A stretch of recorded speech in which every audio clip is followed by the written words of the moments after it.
গরম গরম ভাতের সাথে এরকম পমফ্রেট ফিশ ফ্রাই হলে কার না ভালো লাগে। আর এটা বানানো কতটা সহজ দেখে নিন।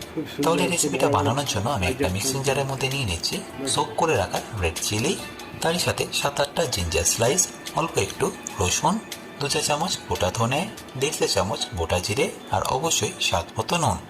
তারপর এর মধ্যে সামান্য একটু জল আর তেল দিয়ে একটা স্মুথ পেস্ট বানিয়ে নিন। আর এপাশে পমফ্রেট মাছগুলোকে ম্যারিনেট করার আগে হালকা একটু ভাবে কাটমাট লাগিয়ে একদম ড্রাই করে একটা বোলের মধ্যে নিয়ে নিচ্ছি।